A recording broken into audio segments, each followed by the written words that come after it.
सरकार प्रत्येक तौर पर वार्ता करने को तैयार पहले भी थी, आगे भी है और आगे भी रहेगी। देखिए, हमने जिस प्रकार पहले गूगल फॉर्म्स के माध्यम से संवाद करने का प्रयास किया, ठीक है, लगातार उनके साथ संपर्क करने के नित्य प्रयास किए, लेकिन कहीं ना कहीं हमारी जो क्षेत्र में नक्सलवादी जो लोग हैं, वो निश्चित रूप से संवाद करने के लिए तैयार नहीं थे।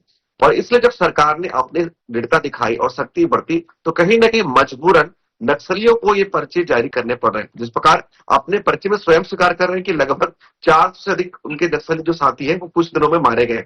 तो निश्चित रूप से दिखाता है कि सरकार के पास नीति भी है, नियत भी है और कुशल नेतृत्व भी है, जिसके माध्यम से एक कठोर और सख्त कार्रवाई हो रही है। और कहीं ना कहीं दिखाता है कि नक्सली जो है डरे हुए हैं।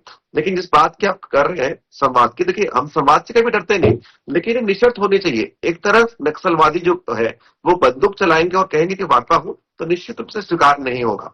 और देखिए, जिस प्रकार मैं वरिष्ठ कांग्रेसी नेता सुरेंद्र शर्मा जी की कहीं ना कहीं दाद देता हूं, जिस प्रकार गृह मंत्री प्रदेश की डिप्टी सम्माननीय जिस प्रकार विजय शर्मा जी से उनकी वार्तालाप हुई, निश्चित रूप से दल के ऊपर उन्होंने उठकर बात की और ये बहुत अच्छा विषय है कि हम देश के लिए हम बात करें। उन्होंने कहा कि भाई इस विषय में राजनीति नहीं होनी चाहिए।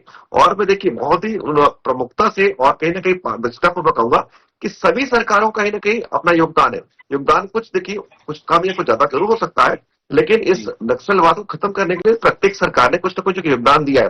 तो सामूहिकता पूर्वक, चाहे वो विपक्ष का दल हो चाहे वो सत्ताधारी दल हो, हम इस ओर आगे बढ़ रहे हैं। तो निश्चित रूप से मैं अपने कांग्रेसी मित्रों से भी आग्रह करूंगा कि इस विषय में राजनीति से बचते हुए एक साथ हम आगे बढ़ते हुए नक्सलवाद की घटना को या जो होने वाली है उसको हम समाप्त करके पूरे देश को हम नक्सलवाद से मुक्त करें। चलिए, अभिमन्यु जी, राजनीति से बचने की आवश्यकता है। गांधी जी नमस्कार आपको, प्रवीण जी को नमस्कार, के शर्मा जी को नमस्कार, हमारे साथ जुड़े हैं।